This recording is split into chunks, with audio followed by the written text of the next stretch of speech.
কোনো অবস্থাতেই গডফাদারদের ছাড় দেওয়া হবে না। স্বরাষ্ট্র উপদেষ্টা lieutenant general of Jahangir Alam Chowdhury বলেছেন, অতীতে মাদকের সঙ্গে জড়িত বড় গডফাদাররা ছাড় পেত। এখন থেকে কোনো অবস্থাতেই তাদের ছাড় দেওয়া হবে না। এ বিষয়ে কঠোর ব্যবস্থা নেওয়ার নির্দেশ দেওয়া হয়েছে।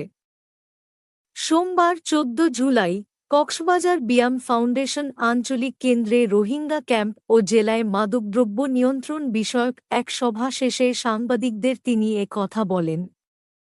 জাহাঙ্গীর আলম চৌধুরী তিনি বলেন, মথ ভায়োলেন্স কোনো অবস্থাতেই গ্রহণযোগ্য নয়।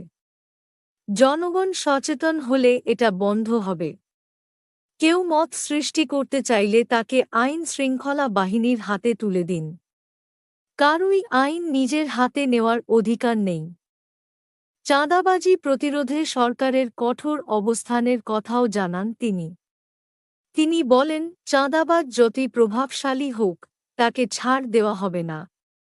চাঁদাবাজির একমাত্র পরিচয় হল সে চাঁদাবাজ।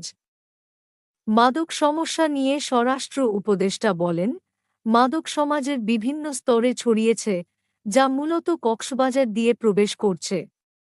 এ অবস্থা মোকাবিলায় সরকারের পাশাপাশি সাংবাদিকদেরও সহযোগিতা প্রয়োজন।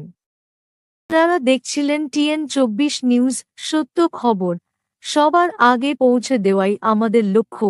এমনই আরও আপডেট পেতে এখনই চ্যানেলটি সাবস্ক্রাইব করুন, পাশে থাকা বেল আইকনটি অন করে রাখুন, যেন কোনো খবর মিস না হয়।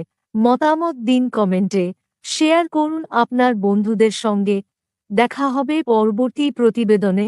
TN24 নিউজের সাথে থাকুন সবসময়। ধন্যবাদ।